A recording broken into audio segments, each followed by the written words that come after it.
saith the Lord is going to have to come down and straighten things out. But he's going to do it. And for them that loves him, he's going to draw them on in. And he's going to bless them. Over and over and over, above and beyond anything that they can think.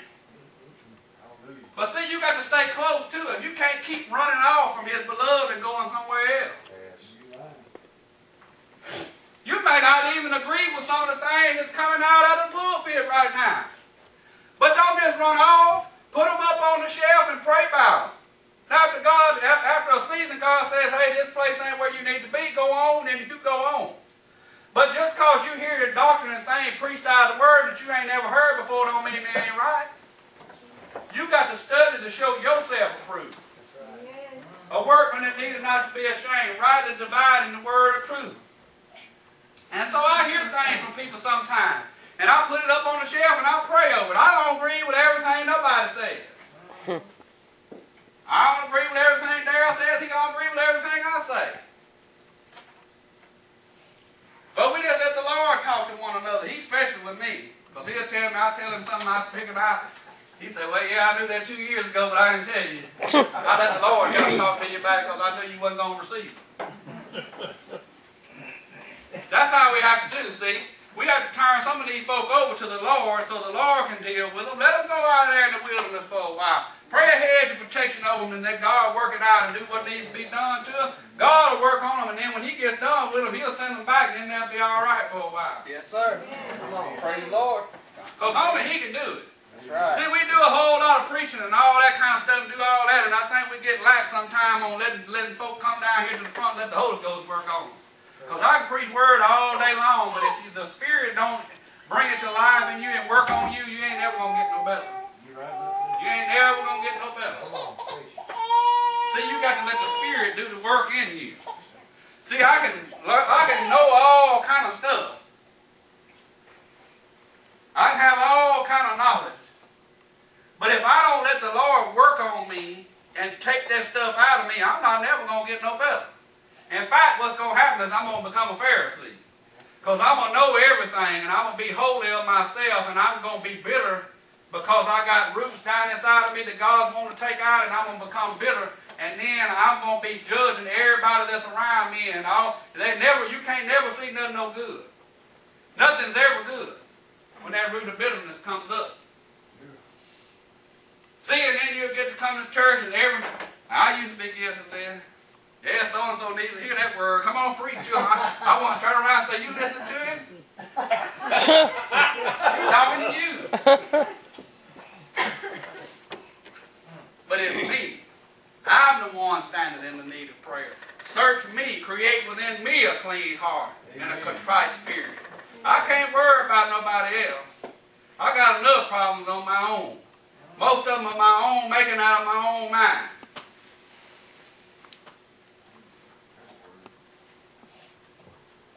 Let's keep going on here.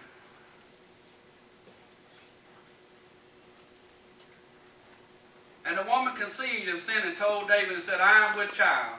And David sent to Joab, saying, send me Uriah the Hittite. And Joab sent Uriah to David. See, and when you start trafficking outside, or anytime you're in a spiritual relationship, first off, God created them, put them in the garden, told them to go forth and be fruitful and multiply. If you're in a marriage relationship, unless there's some kind of problem, if you don't take measures to not conceive, you're going to bring forth a child.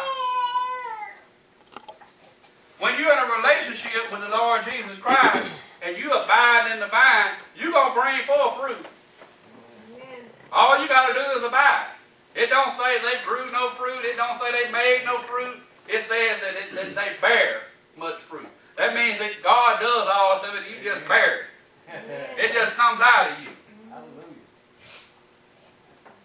But when you get into a relationship with an unclean spirit, it's going to bring forth too. And guess what it's going to bring forth? Sin and then death. Because the wages of sin are death. Watch what's going to happen right here.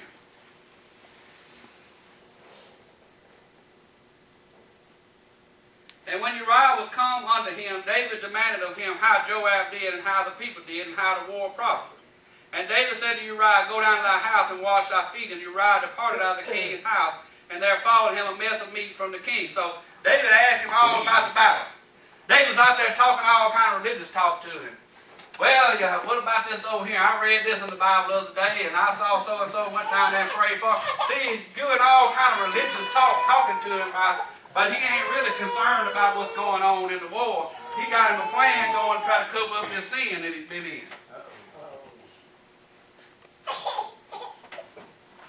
And David told him to go down to the king's house and followed him a mess of meat from the king.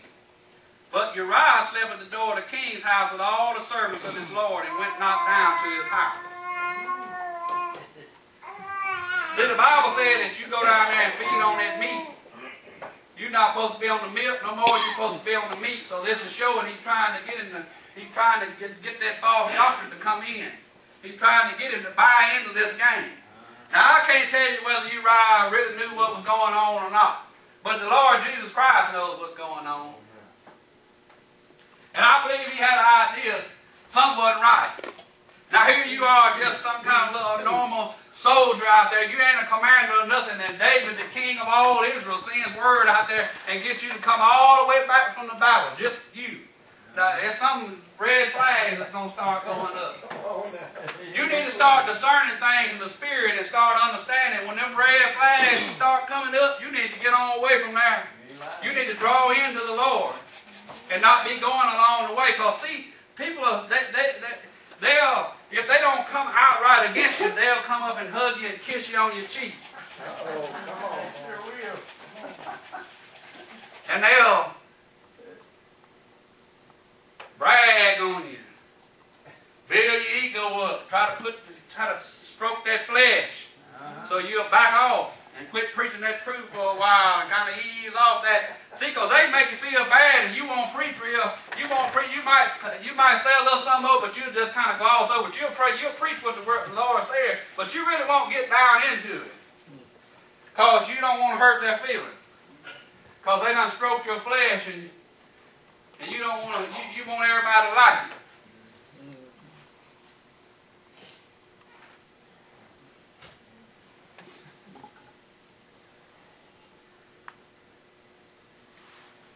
But it said Uriah slept at the door of the king's house with all the servants of his lord and went not down to his house. And when they had told David, saying, Uriah went not down to his house, David said unto Uriah, camest thou not from thy journey? Why then did thou not go down unto thine own house?